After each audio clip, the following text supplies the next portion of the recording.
Alhamdulillah, alhamdulillahilladzi tawadha'a kullu syai'in li'izzatihi wa dhalla kullu syai'in liqudratihi. Wassalatu wassalamu ala sayyidina Muhammadin alladzi azala bayanuhu kulla ibham wa ala alihi wa ashabihi salatu wa salaman da'imaini ma damatil ayyam. Amma ba'du, fa inna asdaqal hadithi kitabullah wa khairal hadi hadi Muhammadin sallallahu alaihi wasallam wa syarrul umuri muhdatsatuha wa kullu muhdatsatin bid'ah wa kullu bid'atin dhalalah. Segenap jamaah Majelis Ta'lim Hifdzul Amal, wabil khusus orang tua kita Abi Haji Nasruddin beserta keluarga besar Bapak Haji Rahmani, Ustaz Haji Ahmad Nasyir, Ustaz Haji Ahmad Rifai, segenap para hujjaj, Bang Haji Farid, Bang Haji Hashim, Bang Yayan, seluruhnya, semuanya saja jamaah yang dirahmati oleh Allah. Alhamdulillah malam hari ini kita berkumpul kembali lanjutkan pengajian rutin kita. Mudah-mudahan hadirnya kita di sini mendapat ridha Allah yang akan kita pelajari dan yang sudah dibacakan tadi menjadi sesuatu yang bermanfaat dunia akhirat. Amin ya rabbal alamin. Lanjutkan pengajian kitab Marahmabid surah Al-Baqarah ayat 221. Bismillahirrahmanirrahim. Qala Allahu ta'ala wa huwa asdaqul qailin wa la tankihul musyrikati hatta yu'minna. Wala tangkihu, dan janganlah kalian menikahi al-musyrikati, perempuan-perempuan musyrik, hatta yu'minna, sehingga mereka perempuan itu beriman.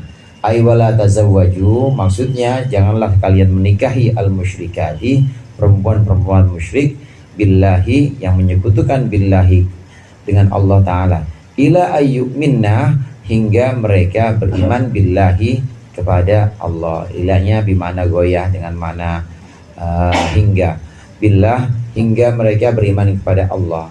Bi ayyuqrirna, dengan gambarannya mereka berikrar bisyahadati, dengan syahadat, wa yaltazimna, dan mereka menetapkan ahkamal Islam, akan hukum-hukum Islam.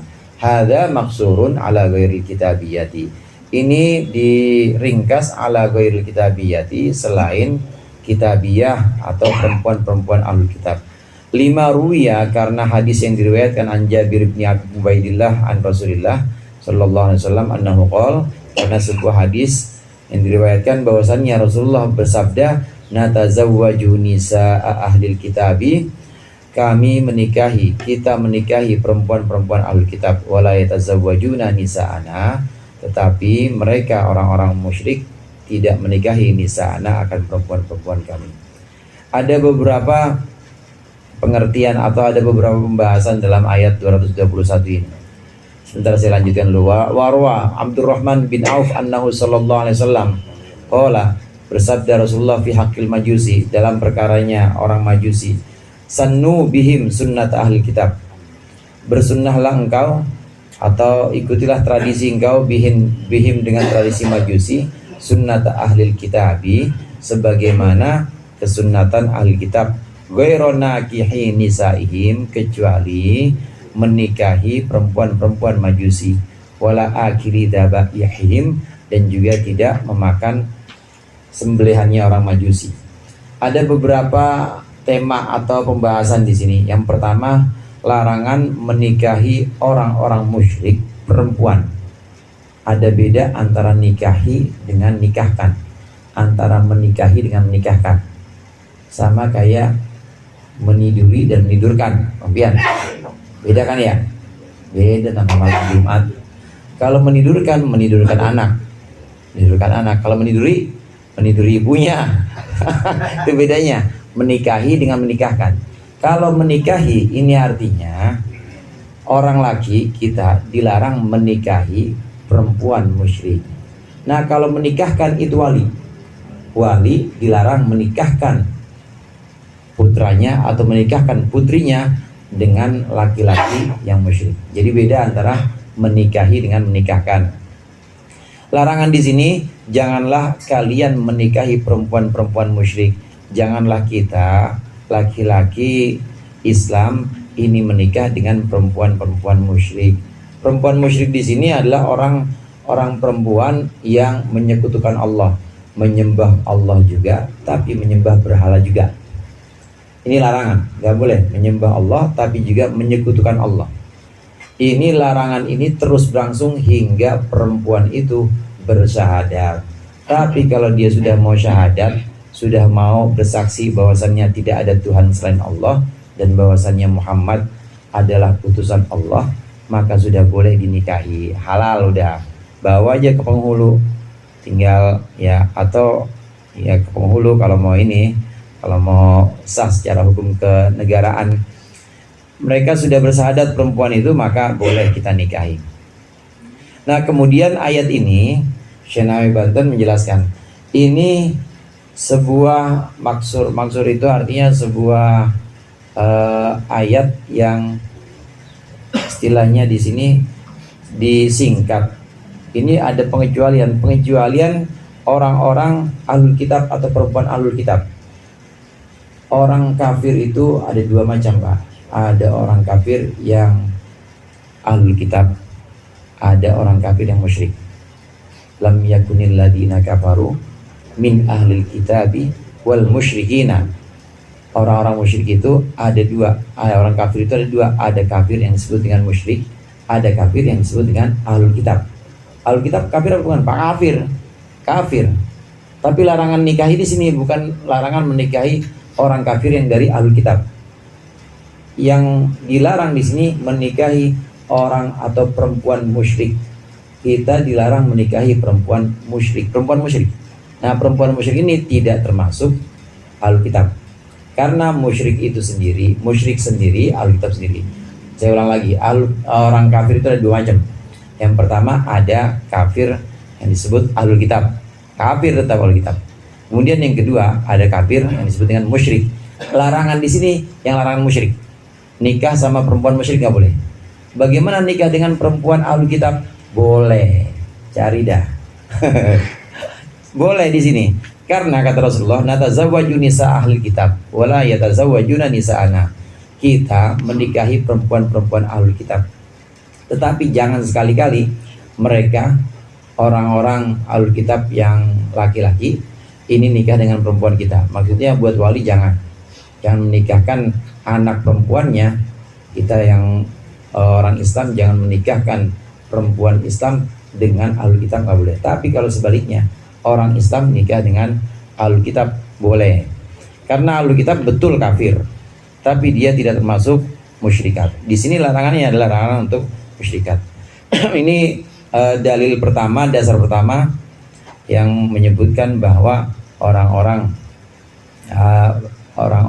musyrik perempuan itu boleh dinikahi oleh laki-laki muslim. Nah, selain itu dalil berikutnya, Rasulullah pernah bersabda, hendaklah kalian orang-orang Islam, orang-orang laki-laki Islam ini mengikuti tradisi, mengikuti sunnah sebagaimana sunnah mengikuti tradisi orang-orang Majusi atau sunnah orang Majusi. Istilah sunnah di sini tradisi maksudnya. Mengikuti tradisi orang Majusi sebagaimana kalian mengikuti tradisi ahlul kitab. Kecuali menikah dengan perempuan-perempuan Majusi dan memakan sembelihan Majusi. Dilarang, nggak boleh. Tapi yang lain nggak apa-apa, boleh. Yang lain itu seperti apa? Ya seperti muamalahnya, kemudian seperti ya pergaulannya itu diperbolehkan dengan orang-orang Majusi. Dengan ahlul kitab gimana? Dengan ahlul kitab malah lebih longgar lagi. Dengan ahlul kitab, makanan ahlul kitab itu boleh buat kita. Begitu juga perempuan ahlul kitab itu juga boleh buat kita. Ini dasarnya. Nah, ayat ini hadirin ditunjukkan dengan macam-macam riwayat yang menyebutkan banyak para sahabat yang menikah dengan ahlul kitab.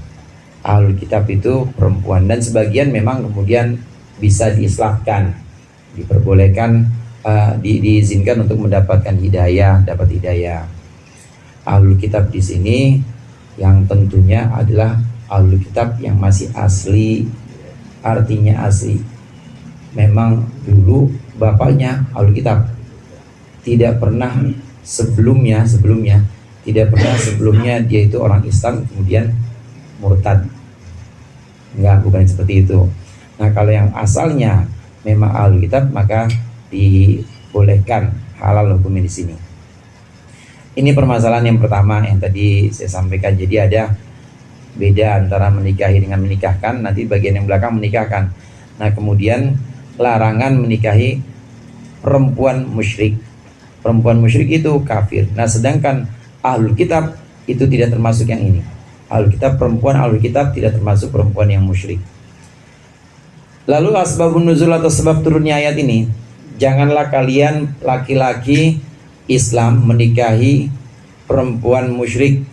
Jangan. Ini sebabnya apa? Wasababun nuzul hadil ayah maruya, yaitu hadis yang diriwayatkan bahwasannya Nabi sallallahu alaihi wasallam ba'atha Murthid bin Abi Murthid al-Ghanawi, mengutus Murthid bin Abi Murthid al-Ghanawi ila Makkah, ke Makkah, liyukhrija minha nasan, agar Murthid mengeluarkan dari Mekah sekelompok orang minal muslimina, dari orang-orang Islam, sirron, secara rahasia.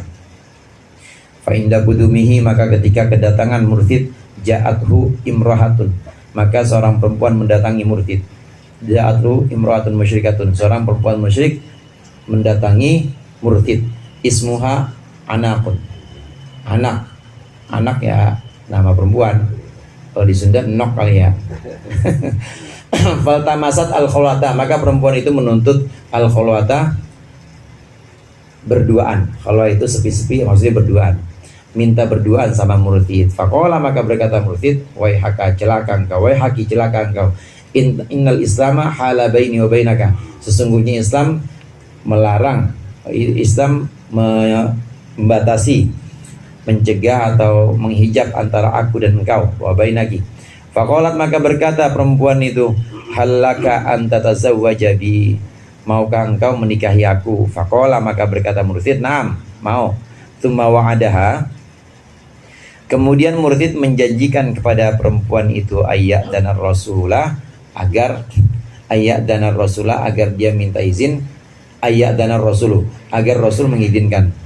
Falamman sarafa ila Rasulillah, maka ketika kembali Murthid kepada Rasulullah sallallahu alaihi wasallam, arrafahu ma jara fi amri anaqin, maka Murthid memperkenalkan kepada Rasulullah majaro, akan perkara yang berlaku fi amri anaqin, dalam perkara atau dalam urusannya perempuan yang namanya anak ini. Wasalahu, dan Murthid meminta Nabi, bertanya pada Nabi, hal yahillu lahu atazawuju biha, apakah halal untuknya apa tazawuju, menikahi biha, dengan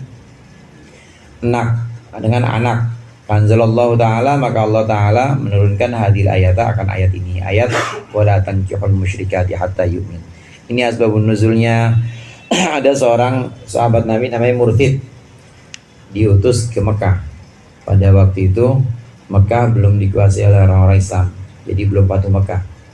Misinya itu orang-orang Islam yang ada di Mekah biar dikeluar dari Mekah, biar selamat, pelan-pelan atau rahasia-rahasia, sembunyi-sembunyi, jangan sampai ketahuan. Mereka yang sudah masuk Islam, ayo diajak keluar dari kota Mekah. Nah, singkatnya, ketika misi itu ada seorang perempuan datang kepada Murthid, ngajak berduaan. Nah, Murthid pada waktu itu ikut, ya tertarik juga, dan ditawari, mau nggak nikah sama saya bang? Kata si anak ini, perempuannya namanya Anak. Kata si Anak, mau nggak nikah dengan saya bang? Ya mau. Ntar saya janji, saya minta izin kepada Rasulullah, saya janji mudah-mudahan Rasulullah mengizinkan. Nah, kemudian pulang ke Mekah, diceritakan ini semua kepada Rasulullah tentang urusan perempuan yang namanya Anak ini. Murthid tanya kepada Rasulullah, boleh nggak, halal nggak menikah dengan dia ya Rasulullah? Maka turun ayat ini, wala tankihul musyrikati hatta yu'min, janganlah kalian menikahi perempuan musyrik hingga mereka mukmin. Nggak boleh kecuali itu perempuan syahadat dulu, kata Rasulullah. Ini asbabun nuzul ayat. Kemudian lanjutannya, wala amatum mu'minatun khairun min musyrikatin walau a'jabatkum. Ini ayat lanjutan, walaupun asbabun nuzulnya nanti berbeda. Dan sungguh budak yang beriman, budak perempuan yang mukmin itu khairun min musyrikatin, lebih baik daripada perempuan musyrik, walau a'jabatkum, meskipun perempuan musyrik membuat kagum kalian. Ay lanikahu amati mu'minatin, sungguh menikahi budak mukmin budak perempuan mukmin khairun, itu lebih bagus min nikahi musyrikatin, daripada menikahi perempuan musyrik. Walau a'jabatkum, meskipun perempuan musyrik itu membuat kagum kalian. Meskipun membuat kagum kalian, apa tilkal, ini failnya ini, apa tilkal musyrikatu, perempuan musyrik itu, bihusniha, karena kecantikannya, au bimaliha, atau hartanya, au bihurriyatiha, atau kemerdekaannya, au binasabiha, atau dengan sebab nasabnya. Qala Sudiyu, berkata Imam Sudi, nazalat hadil ayatu, turun ayat ini, ayat wala amatu mu'minatun fi haqqi Abdullah bin Ruahah, pada perkaranya Abdullah bin Ruahah, kana lahu amatun, ada bagi Abdullah Ruahah amatun, Abdullah Ruahah punya seorang budak, fa'ataqaha, lalu dia membebaskannya, wa tazawwaja biha, dan Abdullah menikah dengan perempuan itu. Fatu'ana alaihi nasun, lalu menikam, maksudnya menikam itu menyerang, komplain, ngomonginlah anasun, orang-orang minal muslimina, dari orang-orang Islam. Wa qalu, dan berkata Abdullah, wa qalu, dan berkata nas, manusia, atangkihu amatan, apakah engkau menikahi seorang budak? Wa aradu alaihi hurratan, dan orang-orang menawarkan kepada Abdullah bin Ruahah hurratan, perempuan merdeka, tapi musyrikatan, yang musyrik. Anzalallahu ta'ala tilkal ayata, maka Allah menurunkan ayat itu, ayat wala amatum mu'minatun. Lengkapnya ayat ini, saudara, ini asbabun nuzul yang pertama tadi beda, wala tankihul musyrikati hatta yu'minna, asbabun nuzulnya sendiri. Kemudian lanjutannya wala amatum mu'minatun khairum mim musyrikatin walau a'jabatkum. Kalau kita pahami, ini artinya sungguh budak perempuan yang Islam itu lebih baik daripada budak musyrik. Ini asbabun nuzulnya. Asbabun nuzulnya ada sahabat namanya Abdullah bin Ruahah. Dia punya budak perempuan, dibebaskanlah itu budak. Kemudian setelah dibebaskan dinikahi, dijadiin istri, dinikahi oleh Abdullah bin Ruahah. Muncul omongan dari orang-orang Islam, orang-orang Islam sendiri yang ngomongin. Jadi dari dulu emang udah biasa ada orang Islam ngomongin orang Islam, ya sama-sama sahabat, di sana sama-sama ustadz ngomongin ustadz. Jadi ada contohnya kali ya, begitu. Ini diomongin, ente kawin sama budak kayak kagak ada orang lain aja, kayak nggak ada orang merdeka lagi aja. Nih saya kasih nih orang merdeka, tapi yang dikasih, yang tawarin ini bukan orang Islam, orang musyrik yang masih nyembah berhala. Turun ayat ini, turun sungguh perempuan Islam itu lebih bagus daripada perempuan musyrik. Meskipun perempuan musyrik itu membuat kagum kalian, membuat kagum kemerdekaannya, maksudnya merdeka, membuat kagum kecantikannya atau nasabnya atau hartanya, tetap yang namanya perempuan Islam itu lebih baik dibanding perempuan musyrik. Bedanya, saudara, kalau Abdullah bin Ruahah misalnya, dia tidak memerdekakan budaknya, dia tidak memerdekakan budak kemudian dijadikan istri, itu ya tetap halal, boleh, tetap boleh digauli budaknya, tapi tidak jadi istri. Nanti anak-anaknya itu akan jadi tuannya, nanti akan jadi tuan. Jadi nanti ketika Abdullah bin Ruahah atau ketika tuannya ini meninggal, sama aja sebenarnya, bakal bebas dan bebas semuanya. Jadi budak itunya bebas, budak perempuannya bebas, anak-anaknya juga bebas. Itu namanya ummul walad. Cepat atau lambat itu pasti akan bebas budak yang punya anak dari tuannya. Oleh karenanya lebih baik dipercepat aja, bebasin, nikahin gitu. Bebasin, nikahin. Namanya bab ummul walad dalam fikih. Ini jadi larangan menikahi perempuan musyrik. Sungguh perempuan yang Islam itu lebih baik dibanding perempuan yang musyrik. Meskipun perempuan musyrik itu membuat kalian kagum, hartanya, kemerdekaannya, biarin dah mau budak-budak daripada orang merdeka tapi dia musyrik, jangan. Wala tunkihul musyrikina hatta yuminu, dan janganlah kalian menikahkan. Nah ini yang tadi di awal saya singgung, janganlah kalian menikahkan. Kalau nakahayan kihu, menikahi. Tapi kalau ankaha yunkihu, menikahkan. Karenanya sigot wali angkah tuka, bukan nakah tuka. Kalau nakah tuka, aku kawini kamu. Kalau ini aku kawinkan kamu. Bedanya itu Bang Udin. Beda kan kawinkan sama kawini? Beda. Beda itu bedanya angkah dengan nakah. Janganlah kalian menikahkan al-musyrikina, orang-orang musyrik perempuan, orang-orang musyrik laki-laki, hatta yu'minu, sehingga mereka beriman. Ay wala tazawwaju wala tuzawwiju, dan janganlah kalian menikahkan al-kuffara, laki-laki kafir, walau kanu ahla kitabil mu'minatihi, walau kanu ahla kitabin, meskipun mereka itu ahlul kitab. Jangan kalian nikahkan al-mu'minati, dengan perempuan-perempuan Islam atau mukmin, hatta yu'minu, sehingga mereka laki-laki itu beriman. Wala abdum mu'minun, dan sungguh budak yang beriman, orang Islam, budak Islam itu khairun, lebih bagus, min musyrikin, daripada laki-laki musyrik. Ai tazwijukum li abdin mu'minin, kalian menikahkan li abdin mu'minin, dengan laki-laki yang Islam itu khairun, lebih bagus, min tazwijikum, daripada menikahkannya kalian di musyrikin, dengan laki-laki musyrik. Walau a'jabakum, meskipun laki-laki musyrik itu membuat kagum kalian. Bisa juga di sini dalikal musyriku jadi fa'il. Dalikal musyriku, laki-laki musyrik itu, limalihi, karena harta, wa jamalihi, dan gantengnya, wa quwwatihi, dan kekuatannya, wa hurriyatihi, dan kemerdekaannya. Ini tema berikutnya. Tema berikutnya buat seorang wali. Seorang wali janganlah sekali-kali menikahkan anak perempuan atau keponakan perempuan atau saudara perempuan yang Islam. Janganlah menikahkannya dengan laki-laki musyrik. Jangan, gak boleh. Jangan menikahkan dengan laki-laki musyrik hingga laki-laki musyrik itu beriman. Maksudnya syahadat. Jadi jelas ya. Kalau tadi yang pertama, kita orang laki-laki jangan nikah dengan perempuan musyrik. Kemudian yang kedua, buat para wali, kita para wali jangan menikahkan perempuan-perempuan kita, menikahkan dengan laki-laki musyrik, sehingga laki-laki musyrik itu beriman. Nah, Senawawi Banten di sini sangat teliti.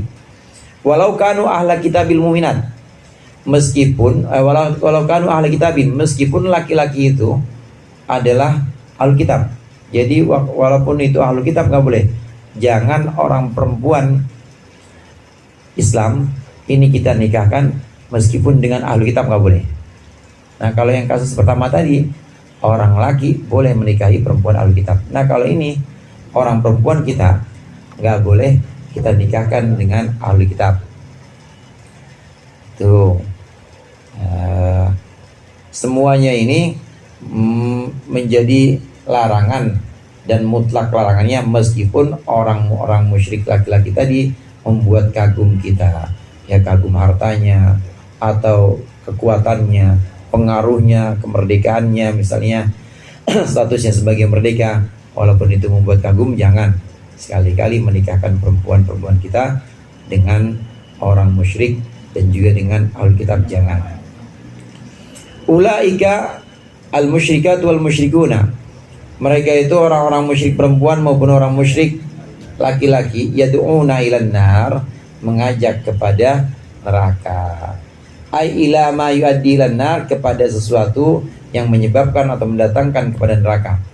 Fa inna zaujiyata, karena sesungguhnya pernikahan itu madinnatul mahabbati, adalah pokok atau Madinah itu tempatnya cinta. Wadzalika yujibul muwafaqata, dan itu akan mendatangkan atau mewajibkan muwafaqah, kesepakatan fil agrodi, dalam beberapa tujuan. Warubama yuaddi dzalika, dan seringkali itu menyebabkan ilantiqalidin, kepada pindahnya agama, bisa babi muwafaqatil mahbub, karena sebab pindah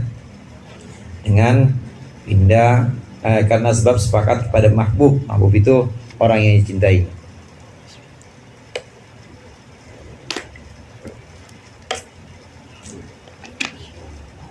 Orang-orang musyrik laki maupun orang musyrik perempuan ini bakal ngajak ke neraka. Jadi hadirin, ketika kita menjadi wali atau ketika kita ingin menikah, hati-hati. Kita yang ingin menikah, yang belum nikah ya, ada yang mau nambah? yang berani, ini buat yang berani aja Pak RT. Takut sama centong aja takut. Kita yang mau menikah, maka janganlah menikah dengan orang musyrik. Begitu juga wali, janganlah menikahkan perempuan-perempuan kita dengan laki-laki musyrik. Karena orang-orang musyrik ini akan menyebabkan ke neraka. Duduk persoalannya begini kata Syekh Banten. Pernikahan itu pasti tempatnya cinta. Yang namanya cinta buta. Love is blind, kata Lampian. Buta, orang kalau udah cinta buta. Kadangkala karena cinta, kadangkala karena mahabbah ini, orang lama-kelamaan bisa sepakat dalam beberapa hal. Pasti itu. Ada tujuan-tujuan agrot di sini. Ada tujuan-tujuan yang mereka sepakati. Tinggal kuat-kuatan pengaruhnya ya. Kalau pengaruhnya kuatan-kuatan ibunya ke anak-anak misalnya, maka anak-anak ya bakal ikut ibunya. Kalau kuatan bapaknya akan ikut bapaknya. Nah, tujuan-tujuan ini juga menjadi alasan kenapa haram menikahi orang musyrik. Ini yang pertama. Kemudian yang kedua, saudara, fondasi yang paling kuat untuk nikah itu adalah fondasi yang tidak akan berubah dan akan dibawa sampai akhirat, yaitu fondasi iman. Kalau fondasinya bukan iman, nikah cuma karena kecantikannya, ntar tunggu 20 tahun lagi, tunggu 30 tahun lagi. Atau hartanya, ya harta gilun zail. Yang namanya dunia itu bayangan, hilang begitu aja nanti. Ya waktunya hilang, waktunya datang. Begitu juga martabat. Maksudnya bukan martabat, kehormatan atau ini kebangsawanan misalnya. Bangsawan keturunan siapa? Apakah dia turunan Ningrat? Apakah dia turunan Jatayu? Karena ada tanjakan, ada turunan Pak. Itu dia turunan itu bakal satu saat bakal hilang juga. Kan banyak itu. Dulu memang darahnya darah biru. Sekarang begitu donor merah juga. Kelihatan juga. Darah tinggi. Darah tinggi. Itu dulu mungkin masih dilulukan, dulu mungkin masih dihormati. Ntar beberapa generasi atau beberapa orde lagi zaman udah nggak bakal ya sama seperti dulu. Itu pondasi yang sifatnya sangat lemah. Kalau pernikahan didasarkan itu semua, jangankan sampai akhirat, masih di dunia aja itu bisa berubah. Tapi kalau pernikahan didasarkan dengan keimanan, iman ini yang akan dibawa sampai ke akhirat. Ini maksud dari ayat ini. Jadi bangornya kayak apapun, misalnya orang kalau buat nikah sama orang yang musyrik jangan. Batasin begitu juga anak atau perempuan kita jangan dah pokoknya kalau itu. Karena itu bisa menyebabkan pindah tadi intiqalidin, bisa pindah agama. Tujuannya mungkin tadi awalnya tujuan yang sifatnya sepele. Tujuan kita kalau awalnya belanja doang, misalnya belanja kita enakan di Shopee kali ya, di Tokopedia, akhirnya sepakat Shopee terus misalnya gitu, yang enteng-enteng. Ntar lama-kelamaan yang tadinya Jumatan kagak Jumatan jadi mingguan jadinya. Orang tadinya pakai sarung dia pakai dasi, jadinya mulai dikit-dikit jas hujan pakai jas hujan, pakai dasi, dikit-dikit tuh. Lama-kelamaan bisa pindah juga. Yang terakhir hadirin, Syekh Mutawalli Sya'rawi ini menyebutkan yang paling mengerikan atau paling menyedihkan buat anak manusia itu kan paling lama ininya tumbuh kembangnya. Kalau menurut sains laler itu 2 jam udah bisa terbang. Jadi 2 jam udah jadi laler dewasa, udah balik. Udah bisa terbang mamian 2 jam doang. Ya hewan-hewan lain ya paling sebulan 2 bulan udah bisa lari. Coba manusia 2 bulan bisa apa? 2 tahun, ya 2 tahun juga belum bisa ngomong. Itu masih diurusin sama ibunya, masih diurusin sama bapaknya terus. Nah ini pengaruhnya akan sangat besar kepada anak. Kalau salah satu dari pasangannya bukan orang yang sama-sama Islam, ini yang dikhawatirkan. Dirawat, ya paling gak sampai balik, dirawat sampai 15 tahun atau sampai 12 tahun, dirawat sama orang yang akidahnya gak sama dengan kita. Bapaknya sibuk kerja, anaknya ya disetelin, bukan disetelin ngaji, tapi disetelin yang sesuai dengan keyakinan dia. Kan repot ya begitu. Atau sebaliknya misalnya, bapaknya ngurusin anak, ya istrinya yang kerja, istrinya orang Islam tapi bapaknya orang musyrik, yang ngurusin bapaknya pengaruh itu tetap. Ini yang paling bahaya itu ke anak, karena anak manusia itu yang paling lama tumbuh kembangnya, butuh waktu lama. Beda sama jin saudara. Jin itu baru lahir udah balik jin, makanya jin langsung taklif. Begitu balik dia langsung wajib sholat karena udah balik ya. Ya kalau anak manusia enggak, lama, setahun 2 tahun masih diurusin sama bapaknya, diurusin sama ibunya. Bapak sama ibunya beda akidah, bingung sendiri itu anak mau ngikut mana. Ini pemahaman dari ayat ini antara lain tadi, yaitu resikonya nanti kepada anak kalau menikah beda agama atau beda keyakinan ini. Wa yubayyinu ayatihi, dan dia Allah menerangkan ayatihi akan tanda-tanda kekuasaannya. Ayatnya maksudnya amrohu wa nahyahu, perintah dan larangannya, fit tazwiji, sama itu Ustaz. Oh iya, ini kan tazwij. Tadinya tazawuj ya. Iya benar. Di sini tazwij semuanya. Fit tazawuji, dalam menikah, wa tazwiji, dan menikahkan. Itu bedanya. Fit tazwiji dalam menikah, fit tazawuji dalam menikah, wa tazwiji dan menikahkan. Linnasi, Allah menerangkan linnasi untuk manusia, la'allahum yatadzakkarun, agar kalian berpikir. Qubhal manhi, akan buruknya perkara, qubhal manhi anhu, akan buruknya perkara yang dilarang, wa husnal mad'uwi ilaihi, dan bagusnya perkara yang diajak atau yang didakwakan. Maksudnya diajak di sini, dakwahkan. Allah menjelaskan ini semua, perintah-perintah dan larangan. Perintah untuk nikah, apa-apa budak-budak dan nikah yang penting Islam. Dan Allah menjelaskan larangan, jangan, meskipun dia merdeka, meskipun kaya, ganteng, cantik, jangan sama orang musyrik mah. Itu larangan Allah. Allah menjelaskan larangan dan perintah-perintah ini supaya kita berpikir bahwa yang Allah larang itu pasti penuh resiko dan bahaya. Yang Allah perintahkan pasti di situ ada kebaikan. Ini secara khusus perintah dan larangan tentang menikah dan menikahkan. Secara umum hadirin, semua yang ada dalam ajaran Islam, perintah-perintah maupun larangan-larangan, itu pasti ada pesan atau ada sesuatu yang ingin Allah berikan kepada kita. Kalau perintah, Allah ingin memberikan sesuatu yang baik pada kita. Kalau larangan, pasti Allah ingin mencegah dari kita sesuatu yang membahayakan buat kita. Allah melarang zina misalnya. Allah melarang zina karena anak-anaknya bakal terlantar, nggak tahu itu anak pasti nggak bakal diakui, nggak ya, jadi nggak karuan turunannya siapa itu kalau zina. Tapi kalau nikah kan jelas, nikah ada bukunya, jadi jelas disebutnya bin siapa, bin apa, bintaro apa bintitan, ya pokoknya bapaknya tahuan. Nah kalau zina tahu-tahu hamil begitu aja, kata perempuannya, nih abang nih, siapa saya, kan buat saya doang gitu nih. Zina jaga ketahuan, kasihan anak. Allah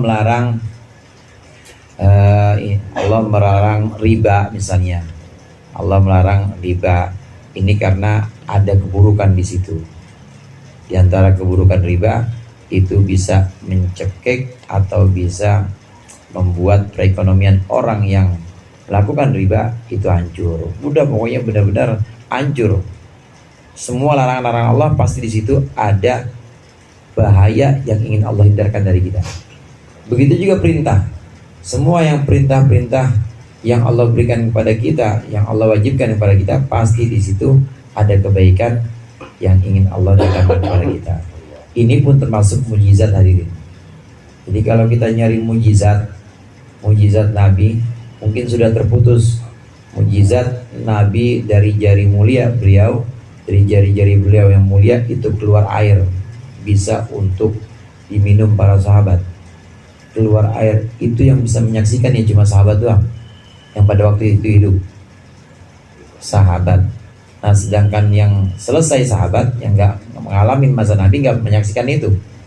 Tabiin nggak menyaksikan, muridnya tabiin, kita juga nggak menyaksikan. Jadi sahabat ya cuma sedikit, ya orang-orang itu aja. Nah sedangkan ajaran Islam, kalau kita ingin merenungkan mukjizat yang ada pada syariat Nabi Muhammad atau ajaran Islam, ini banyak sekali. Di antaranya larangan-larangan itu pasti ada yang baik yang ingin didatangkan untuk kita dari Allah. Begitu juga perintah, pasti itu ada keburukan yang ingin Allah hindarkan dari kita. Itu semuanya mujizat-mujizat keluar ya, ke suatu yang luar biasa yang ada dalam syariat Nabi Muhammad. Wa yas'alunaka 'anil mahidi wallahu a'lam bishawab. Mudah-mudahan bermanfaat. Dikurangnya mohon maaf. Wallahu muwaffiq. Wassalamualaikum warahmatullahi wabarakatuh.